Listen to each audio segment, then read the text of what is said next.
A major case involving schools and religious freedom goes before the Supreme Court today.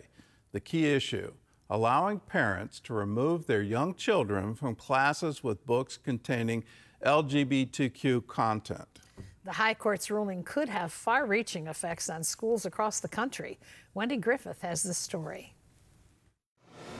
Parents in Montgomery County, Maryland, want to pull their children out of elementary school classes when they use books that depict LGBTQ stories and themes, with many saying it violates their religious faith.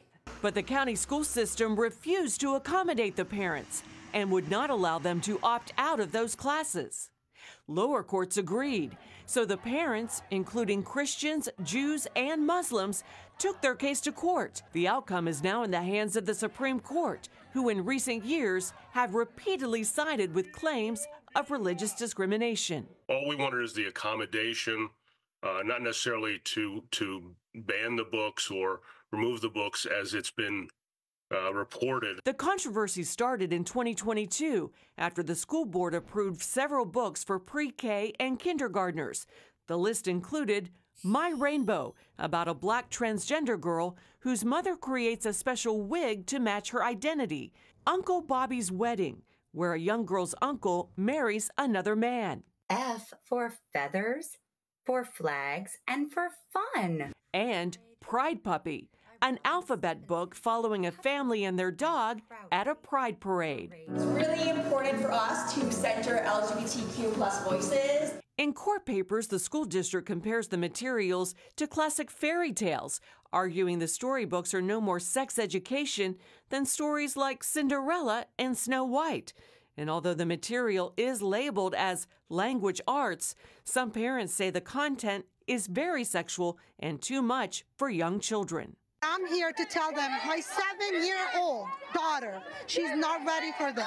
In terms of what they have faced in Montgomery County and what potentially the Supreme Court could hold, it will implicate at what point may schools infringe upon the rights of parents, both in terms of teaching the children their own faith and also in directing in the upbringing of their children. Montgomery County did stop using Pride Puppy and My Rainbow, but the other controversial books remain. The school claimed the opt-outs created too many problems, but supporters say it shouldn't be difficult to let parents pull kids from those classes. School districts nationwide are closely watching this case, which could set a precedent for similar disputes involving parental rights in the future. Wendy Griffith, CBN News. Clearly, this is a case of indoctrination because these books, you look at them and they're aimed not just at school-age children, they're aimed at preschool. And so you've got to ask the question, why? Why are you trying to indoctrinate a whole generation in this? And shouldn't parents have the power and the right to say, no, not for my child, I don't want my child exposed to that. They're way too young for this kind of information. Well, it's up to the Supreme Court, and like so many things in our country, to have the Supreme Court be the ultimate decider of our culture is frankly frightening to me. It's not something I think was ever intended by the framers.